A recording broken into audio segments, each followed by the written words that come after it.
ఈ పాత నిబంధనకి క్రొత్త నిబంధనకి మధ్య, అంటే మలాకీకి క్రొత్త నిబంధనకి మధ్య సుమారు 400 సంవత్సరాల నిశ్శబ్ద కాలం ఉంది. లైవ్లో ఇంకా సాంగ్ ప్లే అవుతుంది. 400 సంవత్సరాల నిశ్శబ్ద కాలం ఏ విధంగా నడిచిందో మనం చూసాం. ఆ నిశ్శబ్ద కాలాన్ని పురస్కరించుకుని చాలామంది రైటర్స్ ఏమంటారంటే దేవుడు నిశ్శబ్దంగా ఉన్నాడంటారు. దేవుడు నిశ్శబ్దంగా ఉన్నది కేవలం ప్రవక్తలను పంపించడంలో నిశ్శబ్దంగా ఉన్నాడేమో కానీ, దేవుడు వాక్కును, ధర్మశాస్త్రాన్ని మరలా పునరావృతం చేసి తన ప్రజలకు వినిపించడంలో నిశ్శబ్దంగా ఉన్నాడేమో కానీ, చరిత్రలో మాత్రం ఆయన నిశ్శబ్దంగా లేడు. ఆయన నిశ్శబ్దంగా లేడు అనడానికి గుర్తులు ఏంటంటే, నెబుకద్నెజర్ అనే జోరేగన రేపినవాడు ఆయనే. బబులోను సామ్రాజ్యాన్ని తెర మీదకి తీసుకొచ్చింది ఆయనే. బలవంతులైన సామ్రాజ్యాన్ని ఎందుకు తీసుకొచ్చే ప్రభు అంటే, తన ప్రజలకి బుద్ధి లేని పనులు చేస్తున్నప్పుడు వాళ్ళకి భయభక్తులు, బుద్ధి నేర్పించడానికి పక్కనున్న బలవంతులైన బబులోను సామ్రాజ్యాన్ని రేపింది ఆయనే. ఆ తర్వాత మాదీయ పార్శికుల వరకు వాళ్ళ బానిసరకపు జీవితాన్ని నలిపిన తర్వాత వాళ్ళ ప్రార్థనలు రెండవది, వాళ్ళ పశ్చాత్తాపం మూడవది, వాళ్ళ పితరులకు దేవుడిచ్చిన మాట, వాగ్దానం, అబ్రహాం, ఇస్సాకు, యాకోబులకు ఇచ్చిన మాటని జ్ఞాపకం చేసుకొని సరిగ్గా పర్షియన్స్ ఎవరైతే ఉన్నారో వాళ్ళ టైంలో వాళ్ళకి కాస్తంత పౌరు హక్కులకి పెద్దపీట వేశారు. అంటే మీ భావాల్ని, మీ రిలీజన్, మీ మతాన్ని మేము గౌరవిస్తున్నాం, మీ కట్టడాల గురించి మీరు ఏదైతే ఇబ్బంది పడుతున్నారో వాటిని వెళ్ళి మరలా మీరు కట్టుకోండి అని నెహెమ్యా, ఎజ్రా, జరుబ్బాబెల్ టైంలో వాళ్ళకి పర్మిషన్ ఇస్తే సుమారు 3 భాగాలుగా, 3 గుంపులుగా యెరూషలేముకి మళ్ళీ రిటర్న్ జర్నీ స్టార్ట్ చేశారు. వాళ్ళు వచ్చిన తర్వాత కన్స్ట్రక్షన్ ఏం జరిగింది, ఎలా ఫైట్ చేశారు, ఆ యొక్క ఒత్తిడి పరిస్థితుల మధ్య నిర్మాణాల కొరకు వాళ్ళు ఎలాంటి దాతృత్వాన్ని కలిగి ఉండి వాళ్ళ జీవాన్ని, ప్రాణాన్ని, వారి రెక్కల కష్టాన్ని దేవుని యొక్క మందిరం కొరకు వాళ్ళు ఎంతగా త్యాగం చేశారన్నది నెహెమ్యా, ఎజ్రా గ్రంథాల యొక్క కూర్పు. మీకు అర్థమవుతుందిగా. రెండవది, ఆ తర్వాత అక్కడ నుండి వచ్చిన తర్వాత మాదీయ పారసికుల యొక్క ప్రభుత్వం మెల్లమెల్లగా సన్నగలింది. ఆ ప్రభుత్వం సన్నగలుతున్నప్పుడు ఒక భయంకరమైన సామ్రాజ్యం అప్పుడే పురుడు పోసుకుంది. ఆ భయంకరమైన సామ్రాజ్యానికి పురుడు పోసిన వాడు ఎవరంటే ద గ్రేట్ అలెగ్జాండర్. ఆ అలెగ్జాండర్ ఏం చేసాడో మనం చూస్తాం. కేవలం 7 నుంచి 10 సంవత్సరాల లోపు, అంటే 7 నుంచి 10 సంవత్సరాల లోపు ప్రపంచంలో ఉన్న మెజారిటీ దేశాలను చుట్టేశాడు. ఆ దేశాలను చుట్టడమే కాదు, ప్రపంచం మీద చాలా ఒత్తిడి తీసుకొచ్చాడు. ఆ ఒత్తిడి తీసుకొచ్చినప్పుడు అతనికి లొంగని రాజ్యం అంటూ ఏది లేదు. ఈవెన్ మన ఇండియా వరకు కూడా ఆయన దండయాత్రలో ప్రారంభమైంది. ఆయన ప్రేమించిన గుర్రం మన ఇండియాలోనే చనిపోయిందని లాస్ట్ వీక్ మనం చూసాం. ఆ గుర్రం పేరు ఏదైతే ఉందో, ప్రస్తుతం పాకిస్తాన్లో ఉన్న ఆ పాకిస్తాన్కి పంజాబ్ ఏదైతే ఉందో ఆ పంజాబ్ ఏరియాకి ఆ పేరు పెట్టినట్టు మనకు తెలుసు.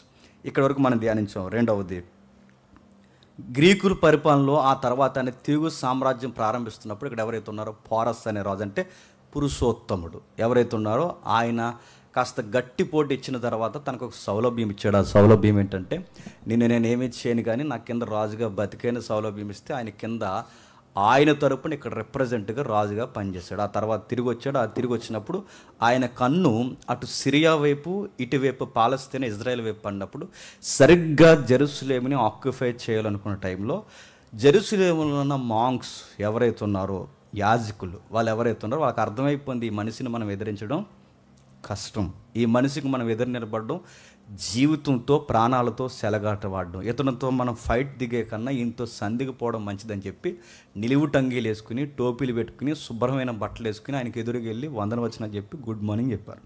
ఆ గుడ్ మార్నింగ్ చెప్పినప్పుడు వాళ్ళతో మంచిగా మాట, ఎందుకంటే డిఫరెంట్గా ఉన్నారు వాళ్ళు చూసేసరికి, వాళ్ళ డ్రెస్ కోడ్ చూసినప్పుడు వాళ్ళు యుద్ధం చేయడానికి వచ్చినట్లు లేరు. వాళ్ళు చూస్తుంటే వాళ్ళ యొక్క యాటిట్యూడ్ రెక్లెస్గా అనిపించలేదు. అప్పుడు చూసినప్పుడు అలెగ్జాండర్ అండి, ఎవరు మీరంటే, సార్ మీరు మా దేశాన్ని జయించడానికి వచ్చారు, మేము యాజకులు అంటారు, మమ్మల్ని దైవజనులు అంటారు, మా దేవుడు మీరు ఒకరోజు మా దేశాన్ని దర్శిస్తాడని ముందే మా గ్రంథంలో రాయించాడని దానియేలు గ్రంథంలో ఉన్న ఆ సూర్యుడనే వచనాలు, యెహెజ్కేలు గ్రంథంలో ఉన్న కొన్ని వచనాలు, ఇంకా మీరు ఇంటికి వెళ్ళిన తర్వాత చదవండి, మేకా ఉన్నాడుగా, మేకాలో ఉన్న కొన్ని వచనాలు చూపించిన తర్వాత ఇదిగో ఈయన ఎవరో కాదు, ఇక్కడ రాయబడుతున్న సూర్యుడు వీరుడు ఎవరో కాదు, మీరే రాజు అనగానే మనోడు పొలకించిపోయాడు. ఎవరు? అలెగ్జాండర్. ఆ పొలకించిపోయిన తర్వాత వీళ్ళకి సంధి కుదిరింది. ఆ తర్వాత ఏం జరిగిందని దగ్గర మన క్లాసు చెప్పండి. బ్రేక్ తీసుకుంది. బ్రేక్ తర్వాత ఇప్పుడు స్టార్ట్ చేస్తున్నాం. ఏమైంది తర్వాత? తన యొక్క వాణిజ్యాన్ని డెవలప్ చేయడానికి, అంటే తన వ్యాపార లబ్ధిని డెవలప్ చేయడానికి, ముఖ్యంగా గ్రీకుల యొక్క భావజాలాన్ని ప్రపంచం మీద రుద్దడం స్టార్ట్ చేశాడు. గ్రీకులు భావజాలం ప్రపంచం మీద రుద్దాడంటే మీకు జరుగుతున్న వినబడుతున్న జాతరలు ఉన్నాయి చూసారా, ఇది గ్రీక్ కల్చర్. మీకు తెలియదు. కనబడుతున్న గాడ్స్ ఎవరైతే దేవుళ్ళు ఉన్నారో, ఒకరోజు మనం మాట్లాడదాం, కాకపోతే గొడవ అయిపోద్దని నేను మాట్లాడలేదు చాలా కాలం పాటు. గ్రీకు దేవుళ్ళు, స్థానిక దేవుళ్ళు అని చరిత్ర చెప్పి ఒక కూర్పు ఉంది. తగలడిపోద్ది అది మాట్లాడామంటే. వాటి యొక్క మూలాలు ఏంటి, ఇక్కడికి ఎలా వచ్చాయి ఏంటి అంటే మన ఇండియాలో ఉన్న మూలాలకి, నమ్మకాలకి గ్రీకులకి దగ్గర సంబంధాలు ఉన్నాయా? ఉన్నాయి. నార్త్ ఇండియన్స్ అందరూ ఎవరైతే ఉన్నారో వీళ్ళ యొక్క మూలాలన్నీ వాళ్ళకి చుట్టాలుగా వ్యవహరించే కొన్ని వంశాలు ఉన్నాయా? ఉన్నాయి. సౌత్ జోన్కి నార్త్ జోన్కి ఎందుకు మనుషుల యొక్క ఎత్తులో కానీ, రంగులో కానీ, జుట్టులో కానీ ఎందుకు అంత తేడా ఉంటాం? దాని మూలాలు తెలియాలి. దీనికి బైబిల్ చరిత్రకి సంబంధాలు ఉన్నాయా? ఉన్నాయి. ఇదంతా ఎక్కడుందంటే ఆ 400 సంవత్సరాల నిశ్శబ్ద కాలంలో ఉంది. ఈ 400 సంవత్సరాల నిశ్శబ్ద కాలం మనం ఎందుకు తెలుసుకోవాలి అంటే, ఈ 400 సంవత్సరాల చరిత్ర మనం తెలియకపోతే క్రొత్త నిబంధన రచయితలు ఎవరైతే ఉన్నారో వాళ్ళ ప్రభావం ఈ గ్రీక్ అంటే కోయినోనియా అనే గ్రీక్ లాంగ్వేజ్ను ఉపయోగించి క్రొత్త నిబంధన రాశారన్న ఆ సెన్స్ మనకు తెలియకపోతే క్రొత్త నిబంధనలో కొన్ని విషయాలు, ప్రాంతాలు మన బుర్రకి అర్థం కావు. అందుకే ఆ చరిత్రలోకి వెళుతున్నాం. ఏముంది అసలు ఏంటి దీని గురించి తెలుసుకోవడానికి ఒక హెడ్లైన్ ఇస్తాడు చూడండి. ఒకసారి దాన్ని చూసి మనం అర్థం చేసుకునే ప్రయత్నం చేద్దాం. వీలైతే మీకు ఓపుకుంటే గూగుల్ని అడుగుతారు, ఏఐని అడుగుతారు, ఇంకా అడ్వాన్స్ టెక్నాలజీ దేన్ని అడుగుతారు అడగండి. అది పూర్తిగా మీకు ఏం హిస్టరీ అవుతుంది, జస్ట్ బ్రీఫ్ హిస్టరీ ఇస్తుంది. ఆ బ్రీఫ్ హిస్టరీని చూసి మీరు మురిసిపోకండి. ఫుల్ హిస్టరీ కావాలంటే బైబిల్లో అదేమే దీనికి ఇచ్చాడు. కానీ మీకు ఎవిడెన్స్ కొరకు ఒకసారి వీలైతే ఎతకండి. దానికి ఒక టైటిల్ ఉంటుంది, ఒకసారి చూద్దాం. హెలెనిజం అంటారు దాన్ని. ఏంటది? హెలెనిజం అంటే, హెలెనిజం అనగానే గ్రీకు దేశీయ వాతావరణం అని దాని అర్థం. హెలెనిజాన్ని గురించి ఎందుకు మాట్లాడంటే, ఆయన ఎవరైతే ఉన్నారో ద గ్రేట్ అలెగ్జాండర్ ఎవరైతే ఉన్నాడో హెలెనిజం అనే ఒక ట్రాక్ లైన్ ఏర్పాటు చేశాడు. ఆ మాటలు బాగా వినండి. ముందుకెళ్ళే వాళ్ళు చాలా ఆశ్చర్యకరమైన సంగతులు మనకు ఉన్నాయి. మీరు మనం వినగలిగితే, ఓపుకుంటే, మనకు టైం సరిపోతే క్రొత్త నిబంధనలకు అడుగులు వేసే పరిస్థితులు మనకు దగ్గరగా కానీ ఈరోజు మనం వెళతాం. నెక్స్ట్ ఎవరైతే ఉన్నాడో ద గ్రేట్ అలెగ్జాండర్ ఎవరైతే ఉన్నాడో హెలెనిజం అనేది స్టార్ట్ చేశాడు. అసలు హెలెనిజం అంటే ఏంటి? హెలెనిజం అనేది క్రొత్త నిబంధన ప్రవక్తల మీద కూడా లేదా క్రొత్త నిబంధన రచయితల మీద కూడా ఎందుకు ప్రభావాన్ని చూపింది? అసలు హెలెనిజం అంటే దాని డెఫినేషన్ ఏంటి? హెలెనిజం అంటే గ్రీకు యొక్క ఆదర్శాలను, బాగా వినాలి, గ్రీకు యొక్క ఆదర్శాలను, గ్రీకులో సంబంధించిన మౌలిక మూలాలను, అంటే గ్రీక్ సైన్స్ కానీ, గ్రీకు ఎకానమీ కానీ, గ్రీకు యొక్క కల్చర్ అంటే కళలు, సాహిత్యము, గణితము, తత్వశాస్త్రము, ఇంకా ఏవైతే ఉన్నావో వీటన్నిటినీ మిగిలిన ప్రజలకు నేర్పించే ఒక ప్రాజెక్ట్నే చెప్పండి హెలెనిజం అంటారు. మరలా ముఖ్యాంశాలు మరోసారి మళ్ళీ చెప్తున్నానండి. అంటే హెలెనిజం అంటే ఏంటి? హెలెనిజం అంటే దాని అర్థం ఏంటంటే, హెలెనిజం అంటే గ్రీకు సైన్స్ని కానీ, గణితాన్ని కానీ, కళలను కానీ, సాహిత్యాన్ని కానీ, దాని తత్వశాస్త్రాన్ని, మిగిలిన వాటిని మిగిలిన ప్రజలకు నేర్పించే ఒక పెద్ద ప్రాజెక్ట్ తీసుకున్నాడు ఎవరు? అలెగ్జాండర్. ఆ నేర్పించే ఆ ప్రాజెక్ట్నే హెలెనిజం అంటారు. ఎలా నేర్పించాడు? దీని ప్రారంభం మెల్లమెల్లగా, బాగా అంటే దీని ప్రారంభం మెల్లమెల్లగా 3 ప్రాంతాల మీద చూపించాడు. 1 పర్షియా, 2 ఈజిప్ట్, 3 సెంట్రల్ ఆసియా అంటే మనది ఈ దిగువ ప్రాంతం వరకు. ఈ 3 ప్రాంతాల వరకు, ఈ 3 ప్రాంతాల మీద చాలా ఎఫెక్ట్ చూపించాడు. ఏ ఎఫెక్ట్ చూపించాడు, ఏం చూపించాడు? ఇది ముఖ్యంగా ఇది ఏం చూపించాడంటే గ్రీకు సైన్స్ని అలవాటు చేశాడు. అడుగుతున్నాను, సైన్స్ అనే వర్డ్ పుట్టించింది ఎవరు చెప్పండి? మరలా చెప్తున్నాను, వర్డ్ కాదు, సైన్స్ అన్న దానికి కళ్ళు తెరిసేలాగా స్టార్ట్ చేసింది ఎవరు? గ్రీకులు. నెక్స్ట్ గణితం, ఎకనామిక్స్ పుట్టింది ఎక్కడ? గ్రీకులో. ఇంకా అడుగుతున్నాను, అసలు గ్రావిటీ అనేది సర్ ఐజక్ న్యూటన్ చెప్పకముందే గ్రావిటీ ఫోర్స్ని గురించి మాట్లాడిన సైంటిస్టులు ఎవరు? గ్రీకులు. ఇంకా సాహిత్యం అంటే లిటరేచర్ ఏదైతే ఉందో, అది ఒక లైన్, ఒక పదానికి పదానికి లింక్ ఉండాలి, ఒక ఫ్లో ఉండాలి, అంటే ఒక పదానికి ఒక అందం ఉండాలని ఒక రైటింగ్ స్టైల్ తీసుకొచ్చింది ఎవరు? గ్రీకులు. ఇంకా వాళ్ళు చేసింది చిన్న విషయం కాదు, తత్వశాస్త్రం అంటే వాళ్ళ ఫిలాసఫీలు మాట్లాడతారు, థియాలజీ మాట్లాడతారు. వాస్తుశాస్త్రం పుట్టించింది ఎవరు చెప్పండి? వాస్తు, అక్కడో దిక్కు, ఇక్కడో దిక్కు, ఇక్కడ ఒక దిక్కు అంటే వాస్తు పుట్టించదు వాళ్ళు. శిల్పాశాస్త్రం అంటే శిలలపై శిల్పాలు చెక్కింది వాళ్ళే.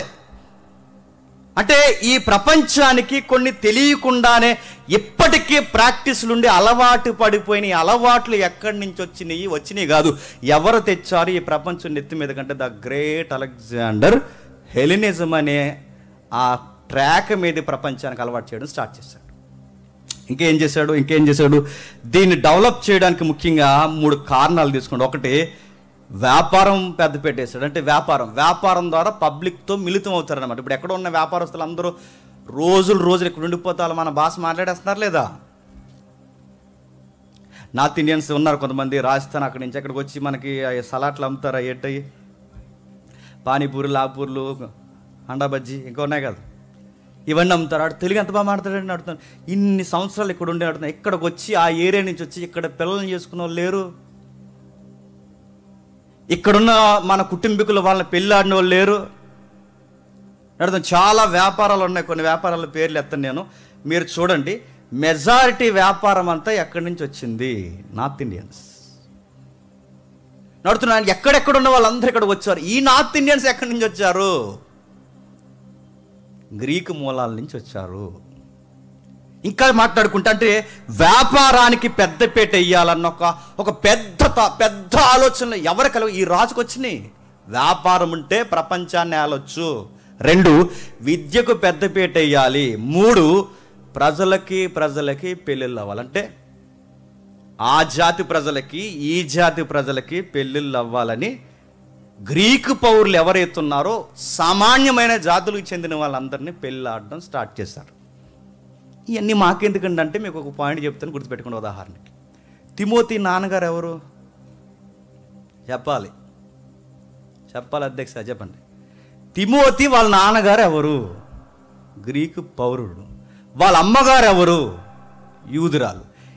యూదురాలైన ఈవిడ గ్రీకు పౌరుడిని ఎట్టా చేసుకుందని నువ్వు పెద్ద తల బిక్కుంటే ఎట్టా చేసుకుంది? ఎట్టా?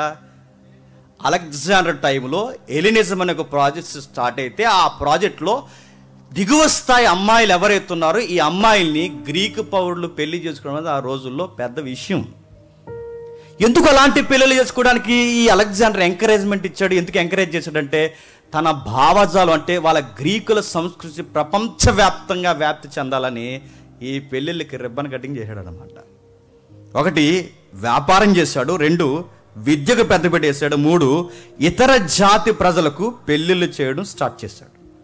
నెక్స్ట్, ఇలా తీసుకొచ్చిన ఆయన తర్వాత మెల్లగా ఈ ప్రపంచానికి ఎలా అలవాటు చేశాడు? గణితం అలవాటు చేశాడు. ఆ గణితంలో కొంతమంది సైంటిస్టుల పేర్లు ఉంటాయి చూడండి. ఆ సైంటిస్టుల పేరు చూడండి.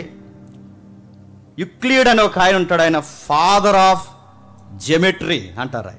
అంటే ఏంటని అడగండి, అదంతే. జెమెట్రీ అంటే తెలుసుగా, బొమ్మ ఏదో ఎందుకంటే ఇది కదా, నెక్స్ట్ అది జెమెట్రీ తెలుసుగా. సింబల్స్తో లెక్కలేసి సింబల్స్తో దిక్కులు చెప్పి, జెమెట్రీ అంటే ఇది, అంటే లెక్కలకు మూలం అదే. ఫాదర్ ఆఫ్ జెమెట్రీ అంటే ఎవరంటే అది ఆయన కనబడుతుంది చూసారు. అంటే ఈ ప్రపంచం ఈరోజు లెక్కలేసుకుంటుందంటే 10, 20, 30, 40 ఒక సంఖ్య మనం మాట్లాడుకుంటున్నామంటే దీన్ని సిస్టమేటిక్గా తీసుకొచ్చిన మూలకర్తలు ఎవరంటే వీళ్ళని ప్రపంచానికి పరిచయం, అంటే వీళ్ళ సబ్జెక్ట్ని ప్రపంచానికి పరిచయం చేయడానికి ఉర్రూతలూగింది ఎవడంటే చెప్పండి, ద గ్రేట్ అలెగ్జాండర్.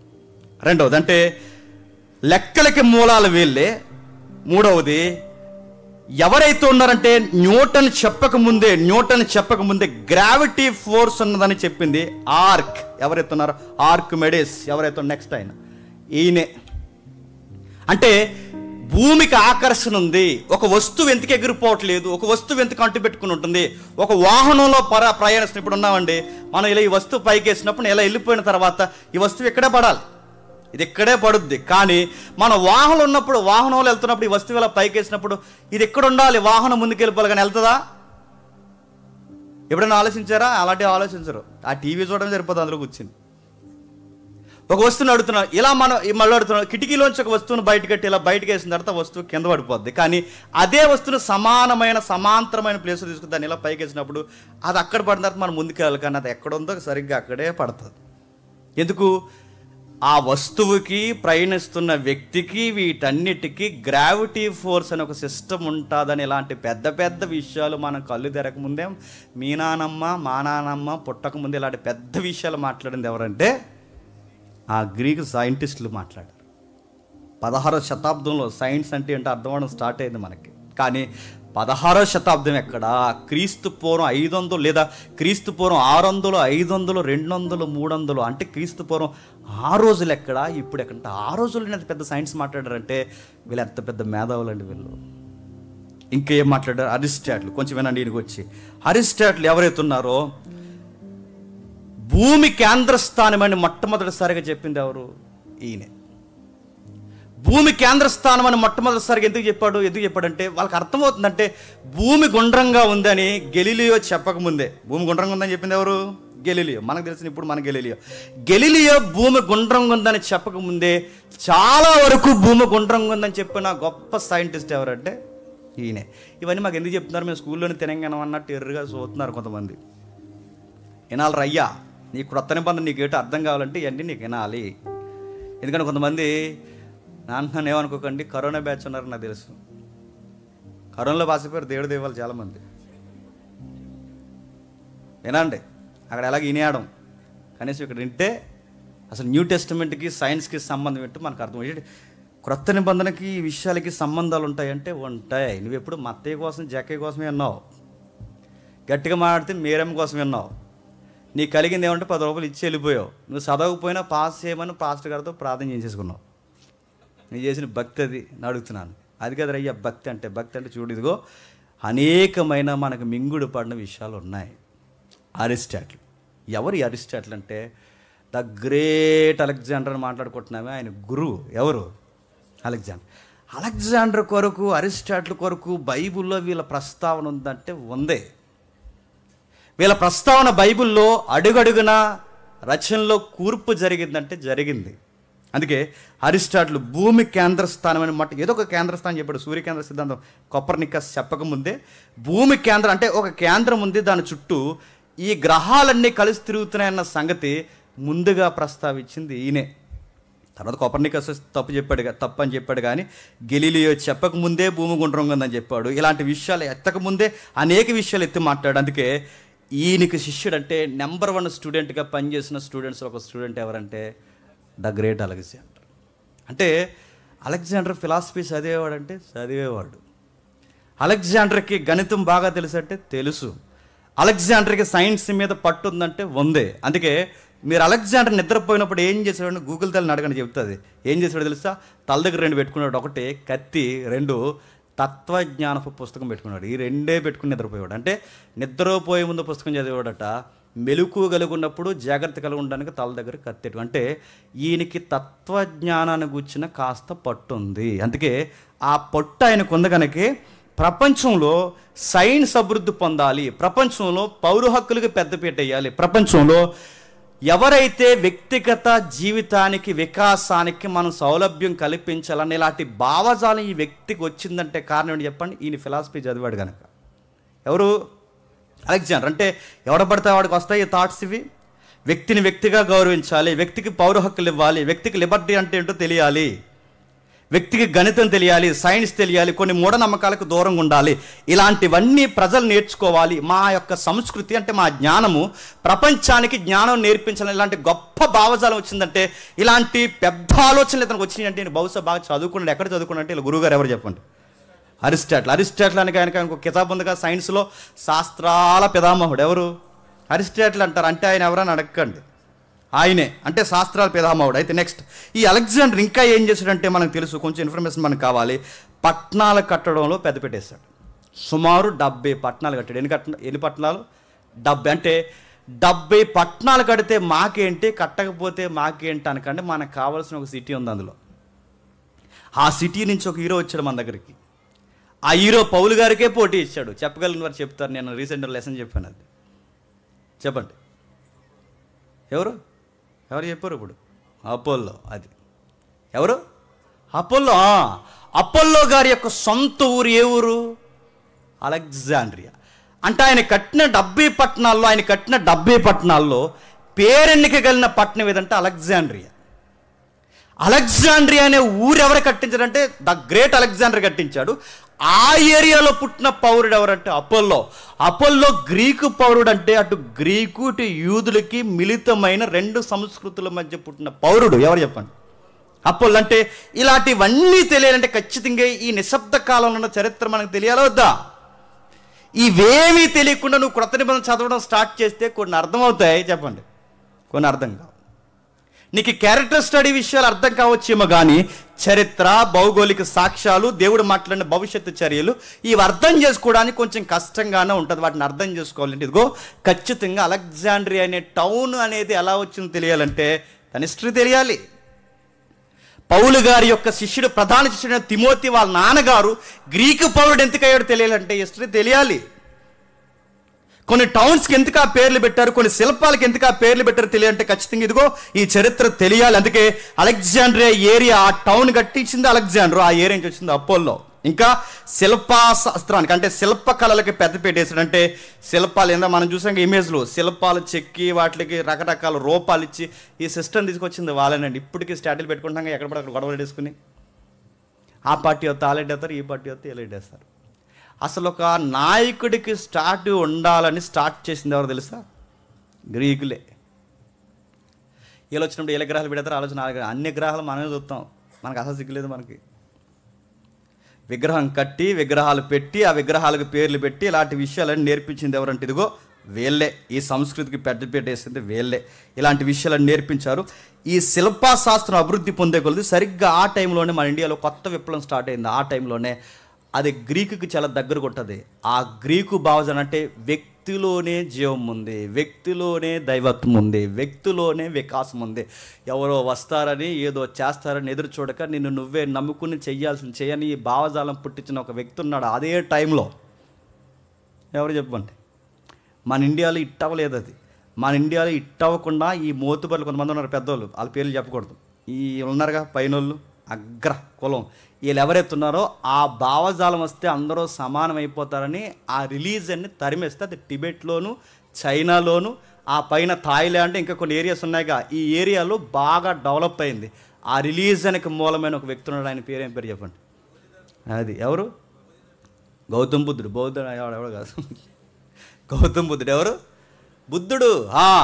ఈ బుద్ధుడికి మళ్ళీ అంటే బాగుంది ఈ శిలాశాస్త్రం ఏదైతే వచ్చిందో ఈ శిల్పాలు కట్టడం, ఈ శిల్పాలు కట్టిన తర్వాత గౌతమ్ బుద్ధుడికి మొట్టమొదటిసారి శిల్పం కట్టే టెక్నాలజీ ఎక్కడి నుంచి తెచ్చారు తెలుసా? హెలినిజం నుంచే తెచ్చారు.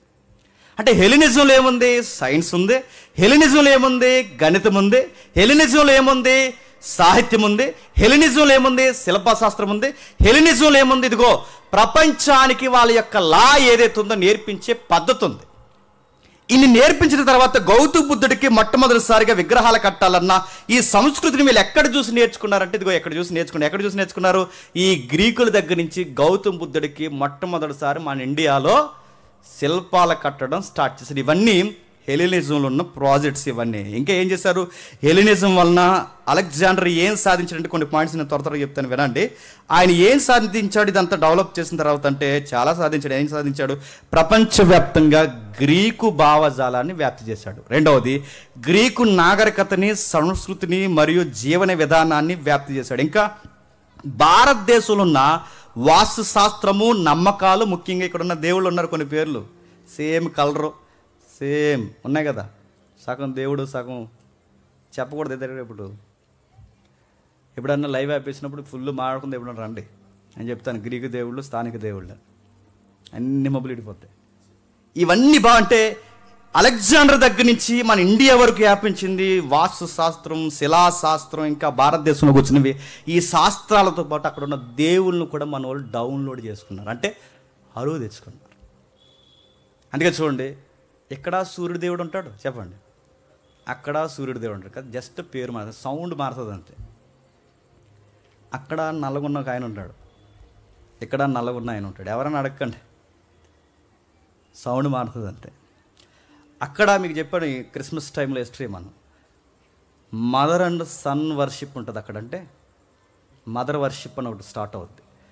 బిడ్డనెత్తుకుని ఆరాధన చేసే ఒక తల్లి ఉంటుంది అక్కడ ఉంటుంది. సేమ్ ఇక్కడ కూడా ఒక బిడ్డను ఎత్తుకున్న తల్లి ఉంటుంది. ఆ కుర్రోడు అసలు కుదురుండో, పక్కింట్లో దొంగతనాలు చేస్తాడు, ఎవడని అడగండి. సేమ్ స్టోరీలు. అంటే ఇవి ఎలా వచ్చాయంటే అలా వచ్చాయి. ఎలా వచ్చాయి చెప్పండి? అలెగ్జాండర్ యొక్క ప్రభావం ఇండియా వరకు పడింది. అందుకే మన ఆ దేవుళ్ళు చాలా దగ్గర ఉంటారు. మన వాస్తుశాస్త్రం ఆ వాస్తుశాస్త్రం ఒకటే. రెండోది మన సంఖ్యాశాస్త్రం అది ఒకటే. మన భావాల మూలాలు ముఖ్యంగా నార్త్ ఇండియన్స్ ప్రాక్టీసులన్నీ అక్కడికి సంబంధించినవే.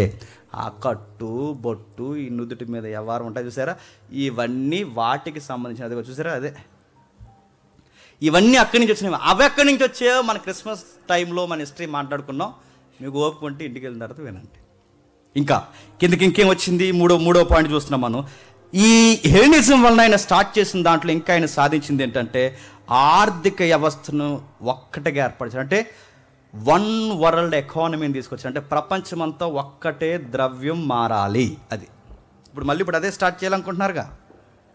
ఇప్పుడు యూరోపియన్ యూనియన్ కానీ లేదా ఇంకా ఏదైతే పెద్ద పెద్ద దేశాలు ఉన్నారో అందరూ కలిసి ప్రపంచ దేశాలన్నిటి దగ్గర ఒకే మనీ ఉండాలని ఒక ప్రాజెక్ట్ తీసుకుని ఈ ప్లానింగ్ ఇప్పుడు కదండి. అలెగ్జాండర్ ఎప్పుడో చేశాడు, చూశాడు, వాడేశాడు, పక్కన పడ్డాడు, తర్వాత మొక్కసెక్కలు అయిపోయి ఎవడ కరెన్సీ వాడు పిలుచుకున్నాడు. వన్ వరల్డ్ ఎకానమీ తీసుకొచ్చింది ఆయనే. అందరినీ కలిపి ఒక జాతి ప్రజలుగా చూస్తూ ఒకే ఒక్క భాష మాట్లాడాలి. ఆ భాష కోయినోనియా గ్రీక్ మాట్లాడాలని గ్రీకుకి పెద్దపీట వేసింది. గ్రీక్ లాంగ్వేజ్కి పెద్దపీట వేసింది ఆయన. అంటే అందరూ ఒక్కటే, అందరూ ఒకే భాష మాట్లాడాలి. ఆ భాష ఏ భాష మాట్లాడాలంటే ఆ గ్రీకు మాట్లాడాలి. అందుకే న్యూ టెస్ట్మెంట్ ఎందులో రాశారు తెలుసా? చెప్పండి. అందుకు గ్రీకులో రాశారు. ప్రపంచమంతా గ్రీకు మాట్లాడాలి, ప్రపంచమంతా గ్రీకు మాట్లాడాలి. మా భావజాలను నేర్చుకోవాలని ఒక్క జాతి ప్రజలుగా చూడడానికి ఒకే ఆర్థిక వ్యవస్థను తీసుకొచ్చారు. ఒకే భాష మాట్లాడే ప్రజలుగా తీసుకొచ్చాడు. భాషకు పెద్ద పెట్టేసారు. ఈ రోజు ఇంగ్లీష్ మాట్లాడే ఎంత క్లాసిక్ ఫ్యాషన్గా మాట్లాడుతున్నారో ఆ రోజు గ్రీకు మాట్లాడడం కూడా అంత స్టైల్ అన్నమాట. ఆ రోజులో గ్రీకు వస్తాడు పెద్ద పండితుడని. అందుకే గ్రీకుకి చాలా పెద్ద పెట్టేశారు. తర్వాత గ్రీకు తత్వశాస్త్రాన్ని నేర్పించాడు. ఇంకా వాళ్ళకి సంబంధించిన అనేక విషయాలు, పెద్ద పెద్ద విషయాలు వారు నేర్పించడం స్టార్ట్ చేసిన తర్వాత రెండవది ఏదైతే ఉందో ఫిలాసఫీలో మొదటి శతాబ్దంలో వాళ్ళు పుట్టించిన ఫిలాసఫీ ఉందో చూస్తారు. ఈరోజు పాటలు రాసుకుంటాం, ఆ పాటలు చస్తే ఏ గొడవ లేదు, రేపు ఎవడు చూసి వచ్చాడు, ఈరోజు ఉన్నాం కనుక ఎంజాయ్ చేద్దాం, ఎవ్రీ డే ఎంజాయ్. ఈ ఫిలాసఫీ పుట్టించింది ఎవరో తెలుసా? వాళ్ళే. ఎవరు? గ్రీకులే. అందుకే చూడండి, గ్రీకు పట్టణాలకి దగ్గరకున్న మరో పట్టణం కొరింథీ. ఏ పట్టణం? కొరింథీ. మీరు ఇంటికి వెళ్ళిన తర్వాత మ్యాప్ చూడండి. ఈ కొరింథీలో ఈ కల్చర్ వచ్చేసింది. రేపు తిందుము గనక చెప్పండి, తాగముద్దుము, ఆడుదము, రేపు చనిపోదు గనక ఎవడు చూసేస్తాడు? ఉండగానే తిని తాగి దొల్లుదామన్న ఫిలాసఫీ ఏ సంఘంలోకి వచ్చిందంట? కొరింథీ సంఘానికి దగ్గరకు వచ్చిందంట. అంటే సంఘానికి కూడా ఎఫెక్ట్ ఇచ్చే ఫిలాసఫీలు, అంటే మొదటి శతాబ్దపు సంఘాన్ని సవాల్ చేసే ఫిలాసఫీ చెప్పింది ఎవరో తెలుసా? గ్రీకులు. అందుకే పౌలు గారు కొన్నిసార్లు మాట్లాడుతారు, ఇదిగో ఎవడైనను చమత్కారంగా కల్పించిన మాటల చేత మిమ్మల్ని చెరకు పెట్టుకొని పోక అంటాడు. ఆ చమత్కారంగా కల్పించిన మాటలు అంటే ఏంటనుకుంటున్నారు? Philosophy, theology. ఎవడైనా ఇదిగో ఇది తింటే మంచిది, అది తింటే మంచిది, ఇది తింటే మంచిది, అక్కడ పూజిస్తే మంచిదని ఇలాంటి శాస్త్రాలు మాట్లాడేవారు మీ మధ్య ఎక్కువైపోయారు, అట్టి వారితో జాగ్రత్త అని లెటర్స్లో రాస్తుంటారు. అప్పుడప్పుడు ఏవి పౌలు గారు మైండ్లో, అంటే ఏ విషయాలు ఆయన మైండ్లో పెట్టుకుని రాస్తున్నాడంటే ఆ రోజు గ్రీకు ఫిలాసఫీ సంఘాన్ని కూడా మార్చేంత ప్రమాదం తీసుకొచ్చిందంట. నిన్న మొన్న బెంగళూరు నుంచి ఒక సిస్టర్ ఫోన్ చేశారు, ఒక 10 days బ్యాక్ అనుకుంటా. ఆల్రెడీ కేరళలోకి వచ్చేసారు. కేరళలో యేసుక్రీస్తు వారు ఉన్నాడంట. కేరళలో కనబడకుండా ఉన్నాడంట. వీలైతే నన్ను ఫోన్ చేయమన్నారు, తీసుకెళ్ళి నాకు చూపించారంట. నాకు ఏం చేస్తున్నాడమ్మా అని అడిగాను నేను. చెప్తానంటే అంటే అన్న నేను నమ్మట్లేదు, మీ మెసేజెస్ నేను వింటాను, కాకపోతే వాళ్ళు ఎలా మాట్లాడుతున్నారని అంటే నేను అడుగుతున్నాను. అరే యేసుప్రభు వచ్చే సమయానికి పంచభూతాలు మిక్కటమైన యాంత్రంతో లయమైపోయి నాగరికత ముగిసిపోతున్న బైబిల్ ఎంత డెలిబరేట్గా మాట్లాడుతుంటే అలాంటి వచనాలు ఉన్నా కానీ ఇలాంటి ఫిలాసఫీని నమ్ముతున్నారంటే, అరే ఆధారాలు లేని విషయాలు మాట్లాడుతూనే ఈరోజు ఎంత జ్ఞానం బోధింపబడుతున్న టైంలో కూడా నమ్ముతున్నారంటే ఇప్పుడు అడుగుతున్నాను చెప్పండి. ఆ రోజుల్లో గ్రీకులు మాట్లాడే ఫిలాసఫీకి లాజిక్ ఉండేది. ఆ లాజిక్ ఒక మాట చెప్తానేనండి. శరీరం బాగా వినండి, వాళ్ళ ఫిలాసఫీ అంటే పాడైపోతాం. శరీరం వట్టిది గనక దాన్ని మనం ఎక్కడికి మనం తీసుకెళ్ళలేం గనక, ఆత్మ పరిశుద్ధమైనది గనక, మనం చేసిన తప్పేది ఆత్మకు అంటుకోదు గనక, మనం ఏ పాపం చేసిన తప్పు లేదు, మట్టికి పోతుంది. ఆత్మ చెప్పండి పరమాత్మలో చేరుకుంటుంది. నువ్వు సుట్టగాలుతావో సిగరెట్ కాలుతావో ఏం కాలుస్తావు కాల్చు, నువ్వు చేసిన పాపమేది పవిత్రమైన ఆత్మకు అంటుకోదనగానే ఆ ఫిలాసఫీ నీకు ఎలాగ అంటుకుంటా చెప్పు. వస్తున్నాను ఈరోజు అంటామనో చెప్పండి. క్రైస్తవ్యం కన్నా ఏది బాగుంటుంది చెప్పండి. అరే నేను చేసిన తప్పేది నా లోపలికి నా ఆత్మక, వాళ్ళ ఫిలాసఫీ చాలా గట్టి చెప్తారండి వాళ్ళు. ఈ రామ్ గోపాల్ వీళ్ళందరూ నడుతున్న ఈ చిన్న చిన్న ఇంటర్వ్యూలు అండి వీళ్ళందరూ మాట్లాడేది. వీళ్ళందరూ పుట్టకముందు, వీళ్ళ ముత్తాతల పుట్టకముందు ఈ భావజాలానికి పెద్దపీట వేసింది ఎవరు చెప్పిన వాళ్ళు. వాళ్ళ తాతల పెద్దపీట వేస్తే వాళ్ళ పిల్లలే ఎథెన్స్లో పౌలు గారితో డిబేట్ చేస్తారు చూసారా, వాళ్ళే ఆ సబ్జెక్ట్ మాట్లాడింది. అక్కడ మాట్లాడి ఎపిక్యూరియలు, ఇంకెవరున్నారు ఎపిక్యూరియస్, నెక్స్ట్ స్తోయికులు, స్తోయికులు పౌలు గారితో ఎథెన్స్లో ఫైట్ చేస్తారు. ఎథెన్స్ గ్రీక్ రాజధానిగా. ఈ ఎపిక్యూరియలు ఎవరు, స్తోయికులు ఎవరు, వాళ్ళు మాట్లాడే ఫిలాసఫీ ఏంటో తెలియాలంటే మళ్ళీ చెప్తున్నాను చెప్పండి, ఈ 400 సంవత్సరాల చరిత్రలో ఏం జరిగిందో తెలియాలి. అది తెలిస్తే కానీ ఈ మేధావులేంటి, జ్ఞానులేంటి, పౌలు గారికి వీళ్ళకి ఎందుకు అన్నిసార్లు డిబేట్ అయ్యేది, ఏ విషయాల్లో మొదటి శతాబ్దపు వక్తలు ప్రసంగికులు ఎందుకు అన్నిసార్లు రే అది సరి అయిన విధానం కాదని నమ్మొద్దని ఎందుకు సార్లు అడిగారు. ఎందుకంటే ఆ గ్రీకులు ఇప్పుడు లేరేమో కానీ ఆ గ్రీకు భావజాలం ఇప్పటికీ సినిమాల్లో, రచనల్లో, పాటల్లో, పద్యాల్లో ఈరోజు మనుషుల్లో, యంగ్స్టర్స్లో కనబడుతుందా లేదా? చస్తే ఎవరు చూసి వచ్చారా ఈరోజు బతుకుండగానే ఎంజాయ్ చేద్దామన్న ఫిలాసఫీ ఈ రోజుకి బతుకుందా లేదా? ఒకవేళ ఆత్మ అనేది ఉంటే ఆత్మకేమీ కాదు, శరీరం ఇక్కడే మట్టిలో మట్టి అయిపోతుంది, ఆత్మకేమవుతుందని ఈ భావజాలం పుట్టించి బతుకుతున్న వాళ్ళు ఈ రోజుకి లేరా? సవాల్ చేసే ఫిలాసఫీ చెప్పారు ఆ రోజు వాళ్ళు. అందుకే పౌలు గారు లాంటి వ్యక్తులు వాళ్ళతో చాలా పెద్ద డిబేట్ చేశారు. ఎందుకు ఆత్మ కట్టదు? దేవుడు చూసేది శరీరాన్నే కాదు, దేవుడు చూసేది ఆత్మను కూడా. పౌలు గారు చాలా పెద్ద వచనం వాడతారు, మీకు చెప్పాను, ఎంతమంది గుర్తుందో నాకు తెలియదు. ఆత్మకు శరీరం లేకపోతే వస్త్రాలు లేని మనిషితో సమానం అన్న మాట పౌలు గారు కొరింథీ పత్రికలోనే వాడాడా లేదా? ఒక సొక్కా లేకుండా ఒక మనిషి ఇక్కడ నిలబడితే ఎంత మనం చూడడానికి ఎంత బోడిగా మనకు కనబడతామంటే, దిగంబరత్వంతో ఒక సొక్కా లేడో నిలబడితే ఎంత అసహ్యంగా ఉంటుందో బాగా వినాలి. ఆత్మకు శరీరం లేకపోతే కూడా ఆత్మ కూడా దిగంబరత్వంతో ఉంటుంది. ఆత్మకు శరీరం ఉండాలని వాళ్ళ ఫిలాసఫీని బద్దలు మాట్లాడింది ఎవరో తెలుసా?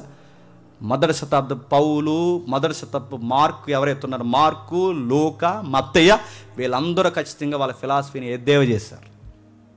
అందుకే క్రొత్త నిబంధనకి వెళ్ళే ముందు ఇవన్నీ తెలియాలంటే ఇవన్నీ తెలియాలి. నెక్స్ట్ ఇంకేమి నేర్పించారు? అకాడమీ అనే పదం ఉంది కదా. విద్యను అంటే ఒక సబ్జెక్ట్ని తీసుకుని ఒక అకాడమీ పెట్టి అక్కడ కొంతమందికి ట్రైనింగ్ ఇచ్చి ఆ ట్రైనింగ్లో తయారైన వాళ్ళని బయటికి పంపించి ఈ ప్రాజెక్ట్ని అకాడమీస్ అంటారుగా. అకాడమీని స్టార్ట్ చేసిందంటే ఆ వర్డ్ స్టార్ట్ చేసింది ఎవరో తెలుసా? హెలెనిజంలో ద గ్రేట్ అలెగ్జాండర్ స్టార్ట్ చేశాడు. ఇప్పుడు ప్రతి ఒక్కరు అకాడమీ, ఆడే అకాడమీ, ఈడే అకాడమీ, ఈ అకాడమీ కలిగి ఎవరికి అకాడమీ తెలియదు. అడుగుతున్నాను, అకాడమీ అంటే దేనికి? ఇదిగో హెలెనిజం మూలం అది. గణితము, జాగ్రఫీ ఏవైతున్నావి అన్నీ మాట్లాడేవారు, అవన్నీ మాట్లాడే రోజుల్లో వాళ్ళు పెద్ద పెట్టేశారు. వీటన్నిటిని నేర్పించడానికి గొప్ప ఫిలాసఫీని ప్రారంభించడం ఆ రోజుల్లో ప్రారంభించారు వాళ్ళు. ఇంకేం చేశారు? సరిగ్గా ఆ టైంలోనే స్వేచ్ఛకు, వ్యక్తి యొక్క భావజాలానికి, వాళ్ళ యొక్క తత్వజ్ఞానానికి వాళ్ళు విలువనిస్తూ సరిగ్గా బాగా వినండి, అదే టైంలో రాజుల కింద మనుషులు బానిసలు ఉండకూడదు, ప్రతి ఒక్కరు స్వతంత్రంగా బతకాలి. ఎందుకంటే మన ముందు పరిపాలించిన అలెగ్జాండర్ నేను అనుకోండి, నా ముందు పరిపాలించిన నెబుకద్నెజర్ కానీ, నా ముందు పరిపాలించిన మాదీయ పారసికులు కానీ మనుషుల్ని బానిసలు చేశారు. నా రాజ్యంలో నేను రాజుగా ఉన్నా కానీ ఎవరి పౌర హక్కులకి భంగం కలగడానికి వీలు లేదని వ్యక్తి స్వేచ్ఛకు పెద్ద పెట్టేసిన పెద్ద మనిషి ఎవరు చెప్పండి? అలెగ్జాండర్. ఇంకా మీకు బాగా అర్థం కావాలంటే అలెగ్జాండర్ బాగా ఉన్నా. అలెగ్జాండర్ రాకముందు నెబుకద్నెజర్ టైంలో దానియేల్ లాంటి వారిని ఏడిపించేశారు లేదా? బానిసలకు హక్కులు ఉన్నాయా? లేవు. నెక్స్ట్ పర్షియన్స్ టైంలో దర్యావేస్ ఉన్నాడు. దర్యావేస్ కింద అంటే 17 సంవత్సరాల వయసులో ఆయన చెరగా, ఎవరు? దానియేలు 17 సంవత్సరాల వయసులో చెరగా వెళ్ళిపోయినప్పుడు అప్పుడు రాజు పరిపాలిస్తున్నది నెబుకద్నెజరు. 17 ఏళ్ళ అబ్బాయికి 70 సంవత్సరాల వయసు వచ్చే సమయానికి, ఈ 70 ఏళ్ళ వయసు వచ్చే సమయానికి అప్పుడు పరిపాలిస్తున్న ప్రభుత్వం మాదీయ పారసికులు, దర్యావేస్. మీకు అర్థమైపోయినా అర్థమైనట్టే.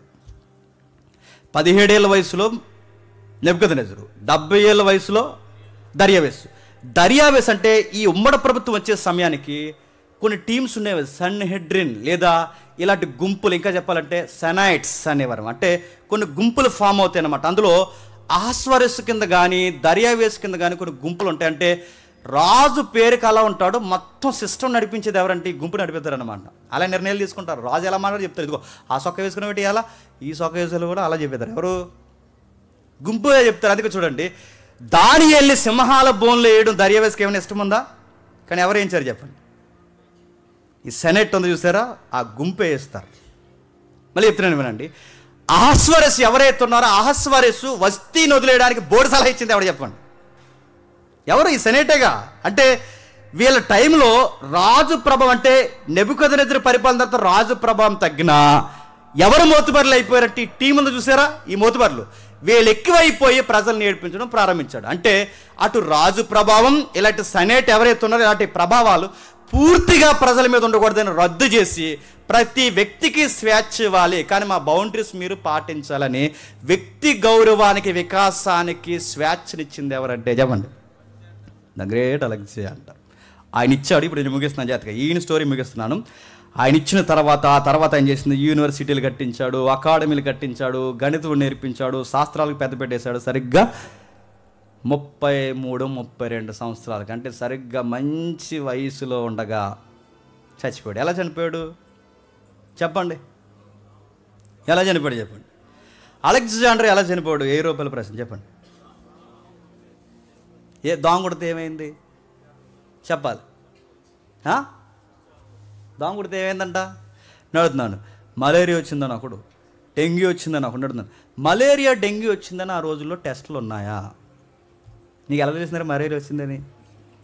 ఆడెవడో రాశాడు, మీరు చదివేశారు అంతే. ఇంకా అలెగ్జాండర్ మలేరియాతో చనిపోయాడు, డెంగ్యూతో చనిపోయాడని మీకు ఎలా చెప్ప? ఆ రోజుల్లో మలేరియా టెస్టులు ఉన్నాయా? ఊహించారు అంతే. ఇప్పటికీ మిస్టరీ. అలెగ్జాండర్ ఎలా చనిపోయాడు ఎవడికి తెలియదు, కానీ చచ్చిపోయాడు. కానీ ఎలా చనిపోయాడు తెలియదు. చంపేశారో చనిపోయాడో, అది జ్వరమో ప్రమాదమో, లైట్గా విషమెక్కించారో, ఏమైందో తెలియదు. కానీ మొత్తం మీద ఆ వ్యక్తి మరణం మర్మగర్భమే. మలేరియా వచ్చిందనడానికి ఆ రోజుల్లో మలేరియా సర్టిఫికేట్, డాక్టర్ సర్టిఫికేట్ ఎవడని ఇచ్చాడా? డెంగ్యూ సర్టిఫికేట్ ఎవడని ఇచ్చాడా? ఉందా? లేదు. మీరు గూగుల్ తల్లిని అదే చెప్తుంది. నేను చెప్తున్నాను, మీ గూగుల్ని ఎదగకండి. మీరు గూగుల్ తల్లిని అడిగినా మలేరియా వచ్చిందని చెప్తుంది. కానీ గూగుల్ తల్లి కాదు, బయట ఇంకా ఫిలాసఫీ బుక్స్ ఉన్నాయి, వాటిని అడగండి. దాన్ని డిక్లేర్ చేయలేరు. మీరు కావాలంటే ఫుటక్ అని ఒక యాజకుడు ఉంటాడు, ఫోటక్ అని కూడా అంటారు. ఈ గ్రీకుల్లో పెద్ద యాజకుడు అన్నమాట. ఆయన ఏమన్నా తెలిస్తే ఎలా చనిపోయాడంటే, ఆయన మీద వింత ప్రయోగాలు చేసి మానసిక ఇబ్బందులకు ఆయన గురి చేసి ఆయన చంపేశారని ఆ రోజుల్లో ఆ యాజకుడు అన్నాడు, ఫోటక్ అని ఆయన. అందుకే ఈ మనిషి ఆత్మ ఇవన్నీ వేరు, ఆత్మ వేరు మనిషి వేరు, ఈ ఫిలాసఫీని బాగా రైటింగ్లో తెచ్చింది ఎవరంటే ఈ యాజకుడే. ఇవన్నీ అర్థం అవ్వట్లేదని నాకు అర్థమవుతుంది. మీకు అర్థమైనా అర్థమవకపోయినా చెప్పండి, అర్థమైనట్టే. నెక్స్ట్, ఈయన ఎవరైతే అన్నాడు, ఈయన ఏమంటాడంటే మన భాషలో మాట్లాడు, చేతబడి చిల్లంగి ద్వారా చంపేశాడు. ఎవరిని? చేతబడి లేవు చెప్తున్నాను, వాళ్ళ ఫిలాసఫీ చేతబడి ద్వారా చంపేశారని ఒకడు. రసాయనాలు అంటే కలుషితమైన ఏవో రసాయనాలు ఎక్కించి చంపేశారని ఒకరు. లేదు ఏదో వింత దోమ కుట్టిందని ఒకరు. మలేరియా వచ్చింది ఒకరు, డెంగ్యూ వచ్చిందని ఒకరు నడుతుంది. ఇప్పుడు మనం మాట్లాడుకున్నాక రకరకాల వైద్యాలు మాట్లాడుతున్నాం. ఆయన ఎలా చనిపోయాడు ఎవరికి తెలియదు, మొత్తమే చనిపోయాడు. చనిపోయిన తర్వాత ఏం జరిగింది? ముఖ్యాంశాలు మరోసారి. చనిపోయిన తర్వాత ఏం జరిగిందంటే ఆయన చనిపోయిన తర్వాత గ్రీకు రాజ్యం 4 భాగాలుగా విడిపోయింది. ఆ ఇమేజ్ చూపిస్తాం. ఆ 4 భాగాలు విడిపోయిన తర్వాత ఇలా జరుగుద్దని దానియేలు చరిత్ర జరగకముందే చరిత్ర రాసేశాడు. ఎక్కడ? ఇప్పుడు చూద్దాం ఒకసారి. దానియేలు గ్రంథం 11వ అధ్యాయం. దానియేలు గ్రంథం 11వ అధ్యాయం 4వ వచనం చూడండి. దానియేలు గ్రంథం 11వ అధ్యాయం 4వ వచనం నుండి.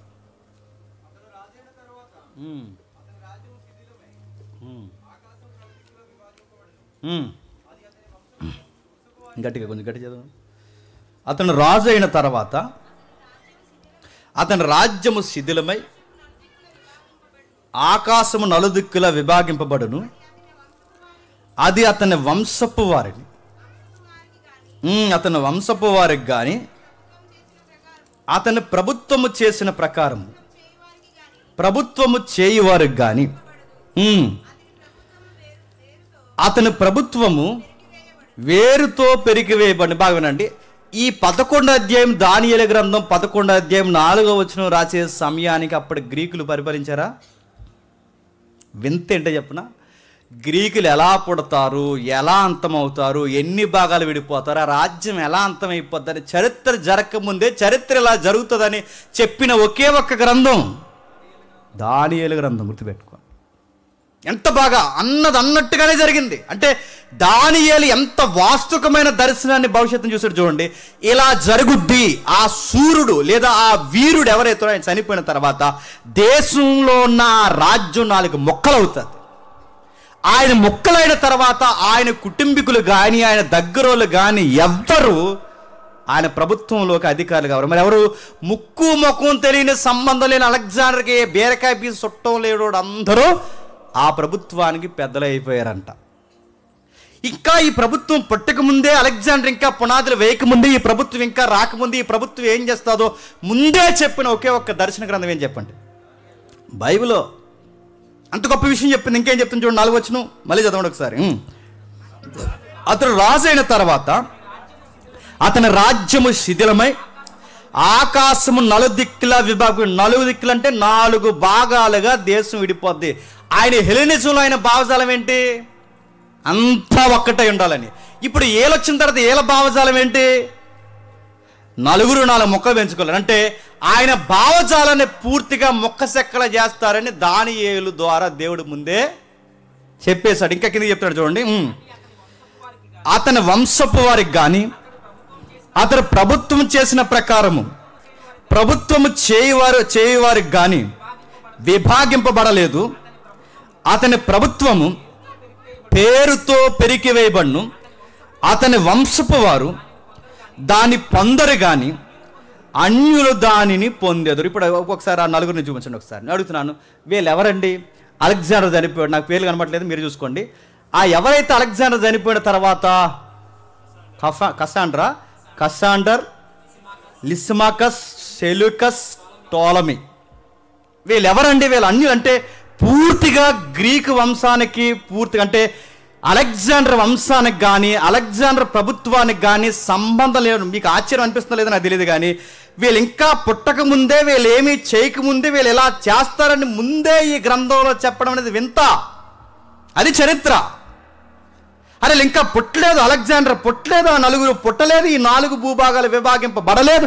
ఇదేమీ జరగకముందే ఎవడెవడు ఏ భాగాన్ని ఆక్యుపై చేస్తాడో ముందే చెప్పేశాడు. ఇంత విషయాలు గొప్పగా చెప్పడమే కాదు, అన్ని విషయాలు చెప్పడమే కాదు, వాళ్ళ యొక్క యాటిట్యూడ్ అంటే వాళ్ళ ప్రవర్తన ఎలా ఉండబోతుందో కూడా ముందు చెప్పేశాడు. కింద చెప్తున్నాడు చూడండి, ఆ తర్వాత ఏం జరుగుతుందో కిందకి రాస్తున్నాడు చూడండి. అయితే దక్షిణ దేశపు రాజును అతని అధిపతుల్లో ఒకడును బలము పొందును. అతడు ఇతని కంటే గొప్పవాడు. ఎతని కంటే కిందికంటే అలెగ్జాండర్ కంటే గొప్పవాడే. అతని ప్రభుత్వము గొప్ప ప్రభుత్వం. అంటే దక్షిణ దేశం బాగుండాలి. అంటే ఈ విడిపోయిన తర్వాత ఈ గ్రీకు సామ్రాజ్యాన్ని 4 భాగాలు చేశారు. 4 భాగాలు చేసిన తర్వాత ముఖ్యంగా 2 భాగాలు ముఖ్యంగా విడిపోయాట.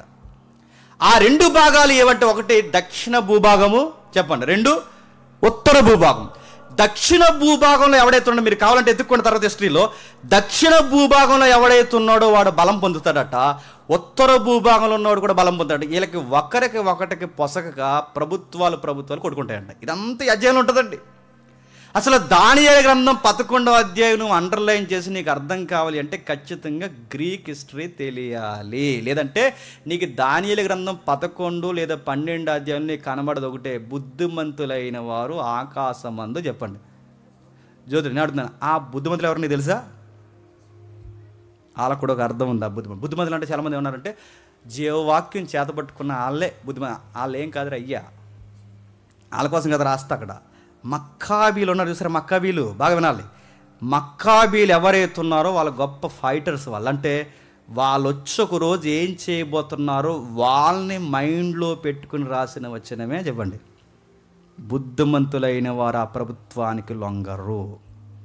అంటే ఇవన్నీ చరిత్ర ఇంకా జరగకముందే చరిత్ర ఏం జరగబోతుందో రాయబడిన వచనాలంటే అవే గొప్ప వచనాలు. అంటే ఒక వింతైన సంఘటనలు ఏం జరగబోతున్నాయో రాశారు. 5వ వచనం ఇంకేం చెప్తున్నాడు చూడండి.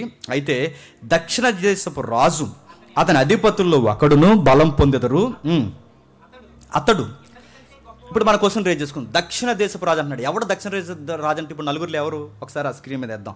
ఆ దక్షిణ దేశపు రాజు అంటే ఎవడంటే మీరు గుర్తుపెట్టుకోండి, బండ గుర్తుపెట్టుకోండి. మన ప్రపంచాన్ని 4 ముక్కలు విడిదేస్తే దక్షిణం వచ్చే ప్రాంతం ఏంటంటే ఈ టోలమీ ఉన్నాడు చూసాడా, ఈడు పరిపాలించే ఏరియానే దక్షిణ భూభాగం అంటారు.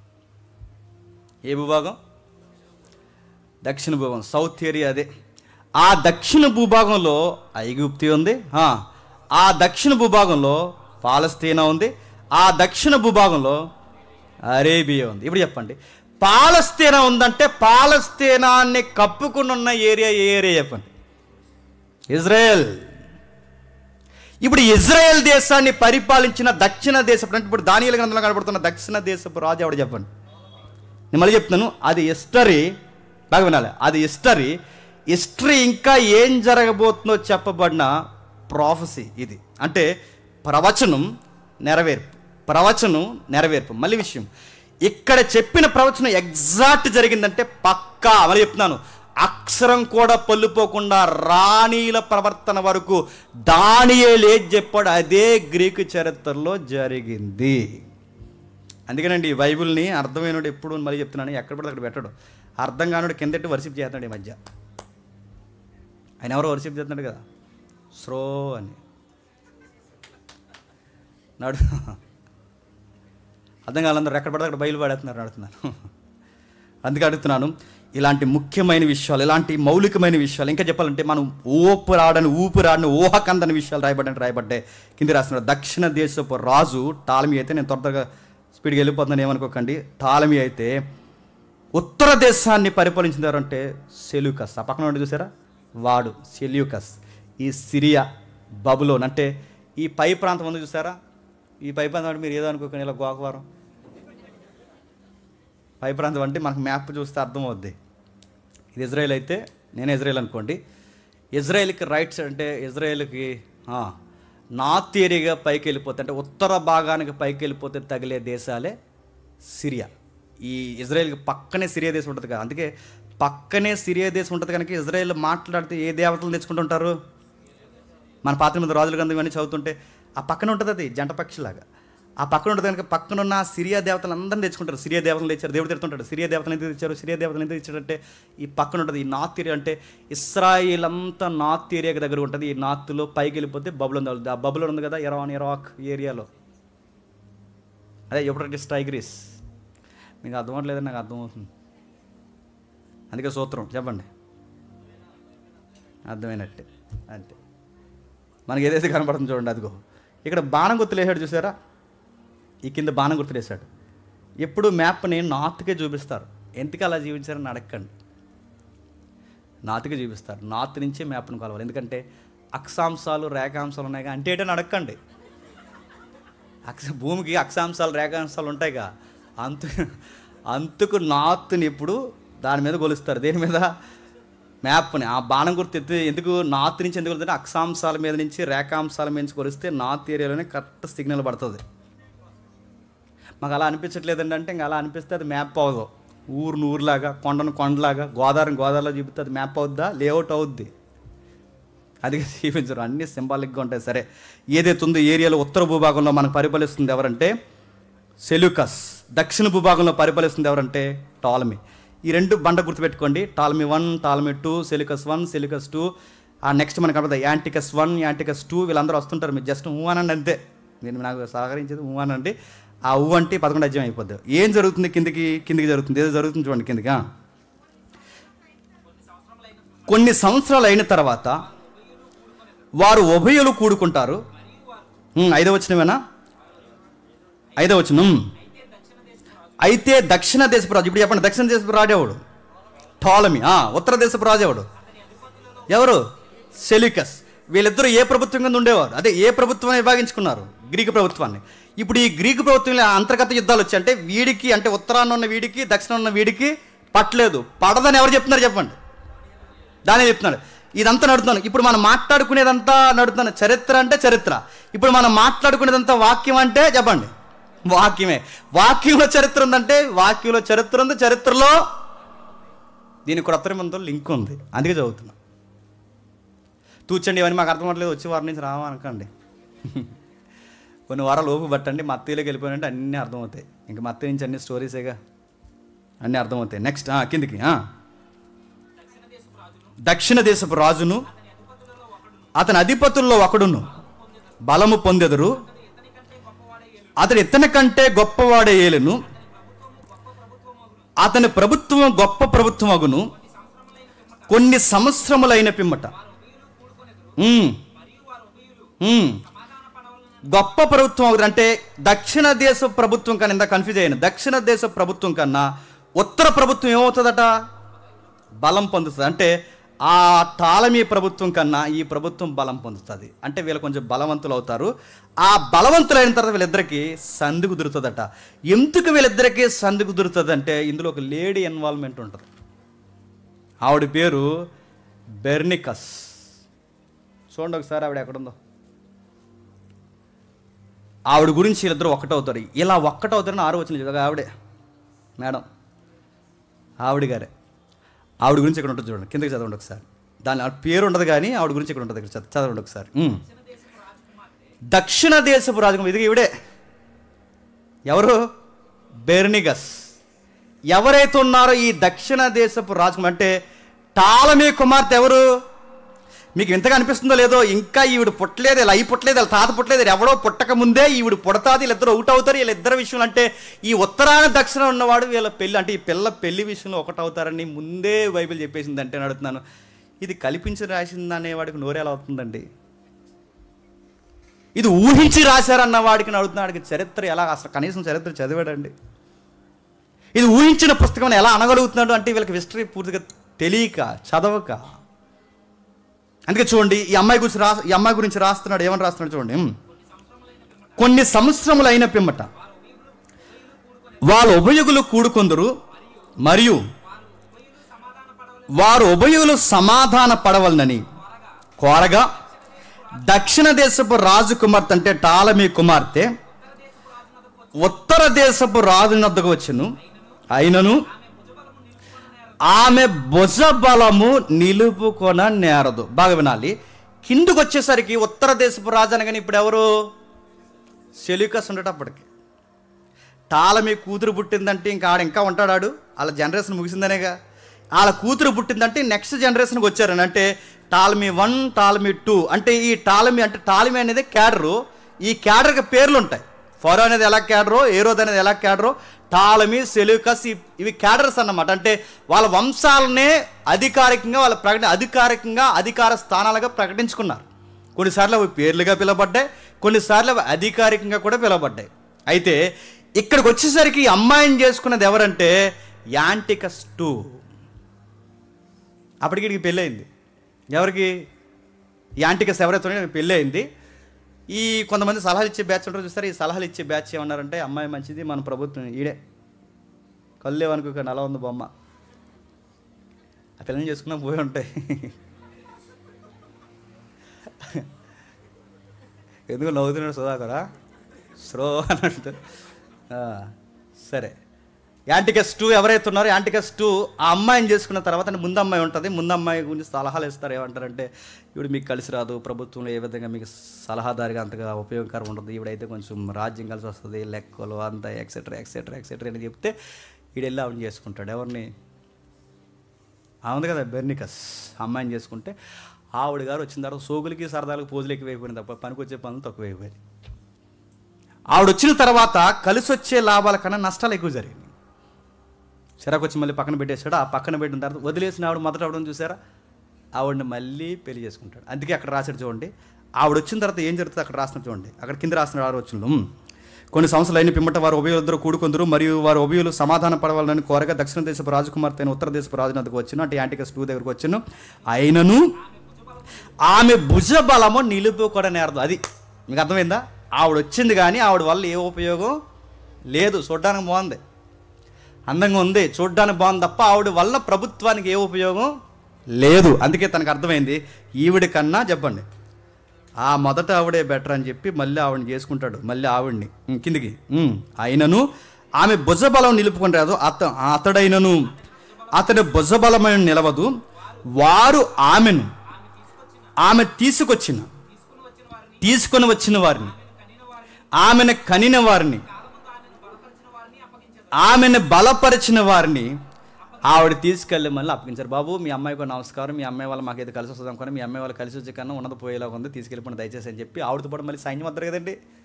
మళ్ళీ ఆవిడ సేవ చేసి ఆవిడ బెటాలియన్ ఉంటారుగా, ఆ బెటాలియన్ ఆ కన్నవారు ఎవరైతే ఉన్నారో, ఈ ఉత్తరాన్ని ఉన్న యాంటికస్ 2 ఎవరైతే ఉన్నారో, టాలమీ 1 టాలమీ 2 ఎవరైతే ఉన్నారో ఆ ఏరియాకి దక్షిణ భూభాగానికి మీ అమ్మాయిని తీసుకెళ్ళిపోండి, మీ అమ్మాయిని మేము భరించలేకపోతుందని చెప్పి తీసుకెళ్ళిపోండి అని పంపించేశారు. ఇదంతా జరుగుతున్న భాగమేనండి. ఈ అమ్మాయి పుట్టలేదు, వాళ్ళ నాన్న పుట్టలేదు, అలెగ్జాండర్ పుట్టలేదు, ఏది జరగక ముందే చెప్పండి ఇలా జరుగుద్దని దానియేలు ద్వారా ఇప్పుడు ఎందుకు దానియేలు ప్రపంచంలో గొప్ప జ్ఞానాన్ని పిలబడతా చెప్పనా? ఎందుకే ఈ ప్రపంచ చరిత్రని ఊరకే ఏళ్ళ మీద మాట్లాడంటే ఆయన మేధావి, ఆయన దేవుని చేత అనుగ్రహం పొందిన మేధావి కనుకే ఈ గొప్ప విషయాలు మాట్లాడాడు. తర్వాత ఏం జరిగింది ఒక్క మాట మాట్లాడుకుని మనం ముగించుకుందాం. ఆ తర్వాత కిందకు వచ్చేసరికి దక్షిణ భూభాగాన్ని పరిపాలిస్తున్న వాళ్ళు టాలమీ 2 ఉంటాడు. ఆయన పేరు ఫిలదెల్ఫియస్. ఎవరైతే ఉన్నాడో ఈ ఫిలదెల్ఫియా అంటే ఫిలదెల్ఫియా అనే పదం మనం వింటాం కదా, ఫిలదెల్ఫియా ఈ పదం, ఫిలదెల్ఫియా సంఘం, ఈ పేర్లన్నీ ఆలయే.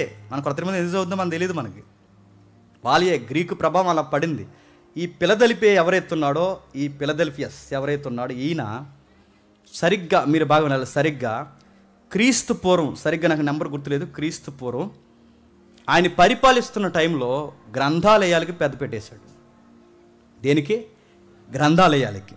గ్రంథాలయాలకి పెద్దపేట ఎందుకు వేసాడంటే మరి వీళ్ళ యొక్క రాజ్యానికి మూలం ఎవరు? ఈ భావజాలం ఉన్నది ఎవరికి?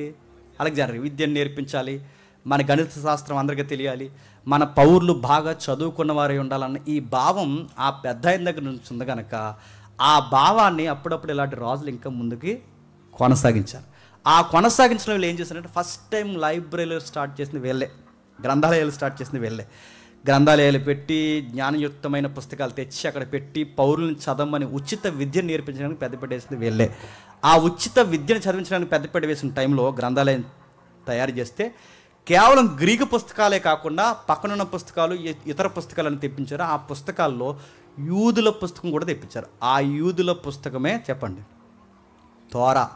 ఆ యూదుల పుస్తకమే మన భాషలో చెప్పండి పాత నిబంధన గ్రంథము, ధర్మశాస్త్రపు ప్రతులు. ఆ ప్రతులను కూడా తెప్పించాడు. ఎప్పుడైతే తెప్పించాడో ఈ తెప్పించిన తర్వాత పట్టాన్ని ఇది అర్థం కాదు, ఎందుకంటే అది గ్రీకులో లేదు. ఎలా ఉందో చెప్పండి?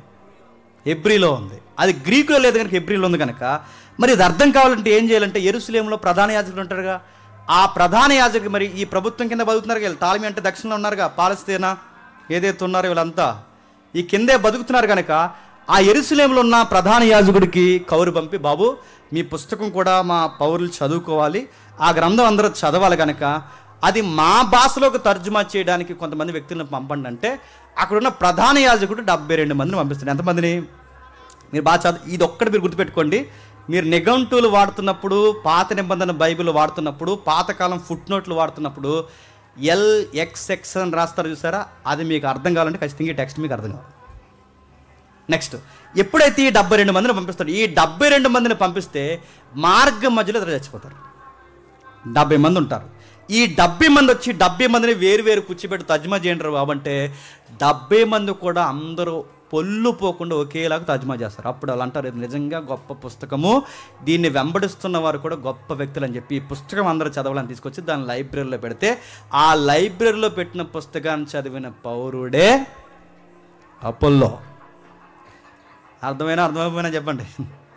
అర్థమైనట్టే. అంటే అపోస్తుల కార్యంలో అపోల్లో ఉన్నాడే, అపోల్లో పాత నిబంధన ఎలా చదివాడంటే అలెగ్జాండ్రియా అనే టౌన్లో టాలమీ 2 ఫిలదెల్ఫియా ఎవరైతే ఉన్నాడో ఆయన గ్రంథాలయం కట్టించి పాత నిబంధన తర్జుమా చేసి ఆ గ్రంథాలయంలో పాత నిబంధన పెడితే ఆ పాత నిబంధన పుస్తకాన్ని చదివిన యెహోవాను తెలుసుకున్న ఒక గొప్ప పౌరుడు అపోల్లో.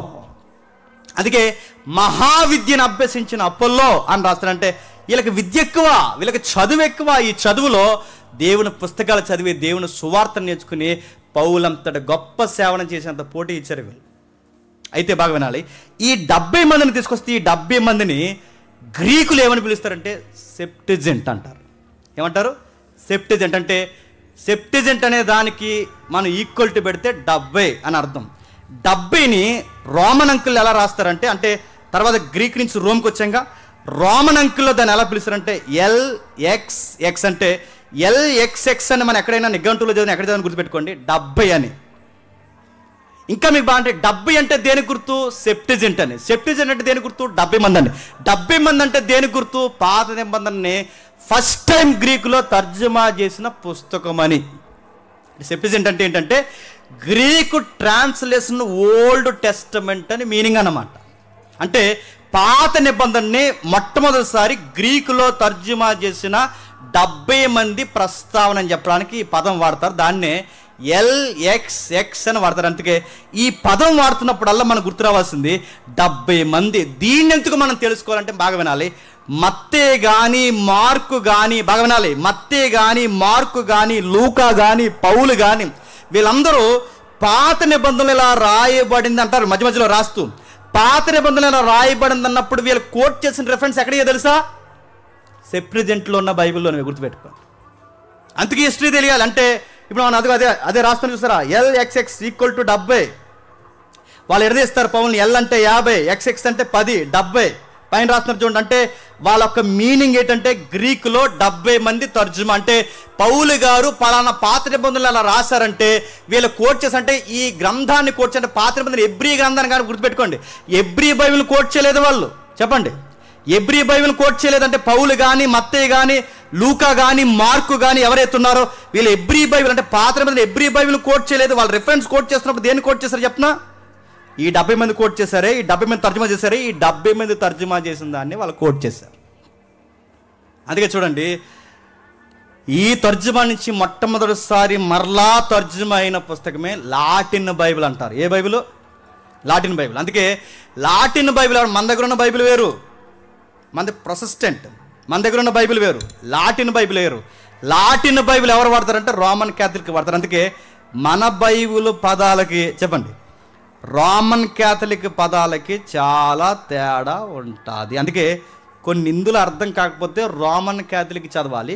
రోమన్ క్యాథలిక్లో కూడా డౌట్ వస్తే మూలం చెప్పండి, గ్రీకులోకి వెళ్ళాలి. గ్రీకులో కూడా డౌట్ వస్తే దాని మూలం చెప్పండి. ఇప్పుడు మన డిబేట్లో అదే చేసాం, మీరు చూసారు లేదు? అందుకే అడ్డదిడ్డంగా దొరికారు. దాని మూలాలు మళ్ళీ చెప్తాను, దాని మూలాలు ఎత్తుక్కుంటూ వెళ్ళాలంటే ఇన్ని తర్జుమాలు జరిగాయి. అందుకే ఎబ్రీ బైబుల్ని మూలాలుగా గ్రీకులు తెర మీదకి బైబిల్ తీసుకురావడం స్టార్ట్ చేశారు. అంటే క్రొత్త నిబంధన రచయితల మీద ఇంత ప్రభావం పడిందంటే పడింది. ఎంత అయింది టైము?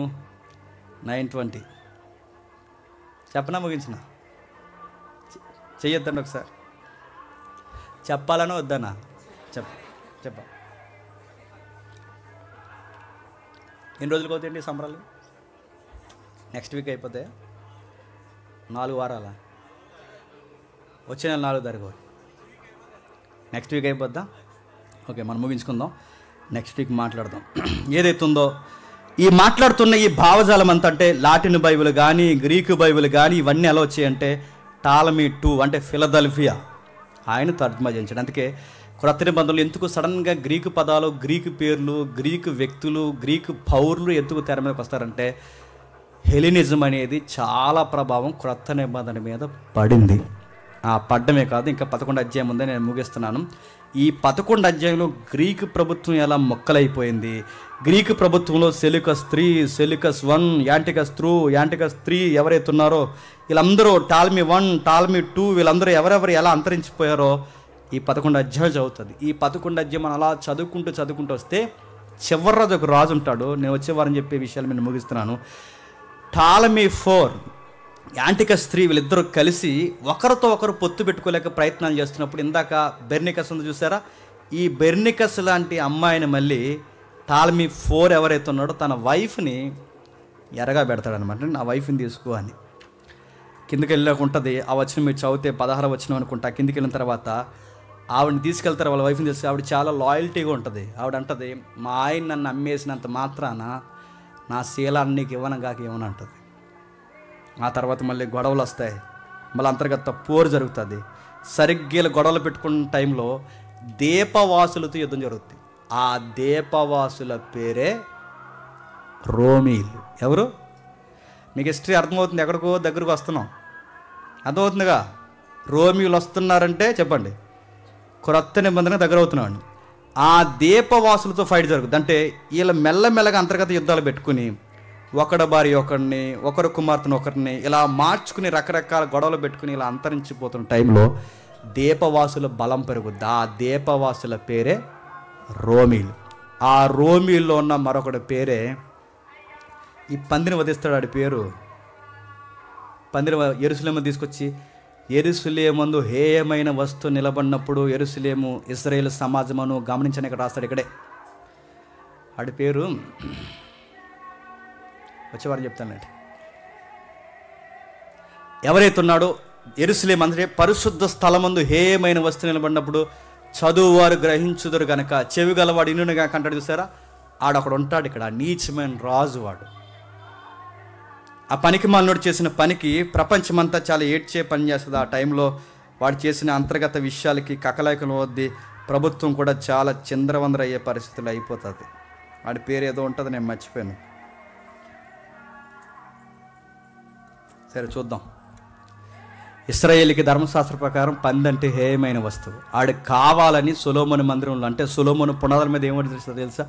పందిని వధిస్తాడు, మతాలను రెచ్చగొడతాడు. పైపెచ్చి వాడు అంటాడు, నేను దేవుని మనిషిని అని చెప్పుకుంటాను, నన్ను ఆరాధించమని చెప్తాడు. ఇలా చెప్పిన తర్వాత వాడు చేసిన భయంకరమైన పరిస్థితులకి ప్రభుత్వం, అసహనానికి గురైపోయిన ప్రజలు ఈ టాల్మీ 4కి కానీ కొంతమంది వ్యక్తులకి సపోర్ట్ ఇస్తే వీడు కొట్టుకుంటే ఈ మధ్యలో ఈ ప్రభుత్వానికి బలం పెరుగుతుంది. ఆ ప్రభుత్వం పేరే రోమా ప్రభుత్వం. ఆ రోమా ప్రభుత్వానికి బలం పెరిగిన తర్వాత ఏం జరిగింది? ఆ ప్రభుత్వం వచ్చి ఏమని చేసిందంటే, ఆ ప్రభుత్వానికి వీడికి సంధి చేస్తున్న వీడి పనికిమాలోడు తెర మీదకి వచ్చిన తర్వాత, ఇవన్నీ 11 అధ్యాయాలు ఉంటాయి, నేను వచ్చే వారం వివరిస్తాను. ఇదంతా సంధి చేసిన తర్వాత వాడు చాలా క్రూరమైన చర్యలు చేస్తే దేవుడు అంటాడు, అన్యుల చేత యెరూషలేము తొక్కబడుతుంది అంటాడు. ఆ టైంలో బుద్ధి గలవారు కొంతమంది ఆకాశం అందు జ్యోతుల వలె వెలుగుతారట. ఆ బుద్ధి గలవారు ఆకాశం అందు జ్యోతుల వలె వెలిగే ఆ బుద్ధిమంతులు ఎవరంటే మక్కాబీలు. ఎవరు? మక్కాబీలు. మక్కాబీలకి ఇశ్రాయేలుకి సంబంధం ఉందంటే ఉంది. అసలు మక్కాబీలు అంటే ఎవరు, వాళ్ళ చరిత్ర ఏంటి, ఆ మక్కాబీలు చేసిన యుద్ధంలో ఈ మత్తయి సువార్తలు ఇవన్నీ ఎలా రాయబడ్డాయి, ఇవన్నీ తెలిస్తేనే చెప్పండి క్రొత్త నిబంధన మనకు అర్థమవుతుంది. మీకు ఇంట్రెస్ట్ ఉందా లేదా? ఉన్నట్టే. ఇవన్నీ మనం ధ్యానించాల్సిందే, వెళ్ళాల్సిందే, మనం రాసుకోవాల్సిందే, ఖచ్చితంగా వినాల్సిందే. ఎందుకంటే ఈ తరానికి మనకు ఉపయోగపడతా లేదో నాకు తెలియదు, కానీ భవిష్యత్ తరానికి మాత్రం ఈ తరగతులు ఖచ్చితంగా ఉపయోగపడతాయి. మీదేం అర్థమవట్లేదు. మిగిలిన విషయాలు వచ్చే వారం మాట్లాడుకుందాం. మోకాలు వేయగలిగిన వారు మోకాలు వేయండి, మోకాలు వేయలేని వారు లేచి నిలబడండి.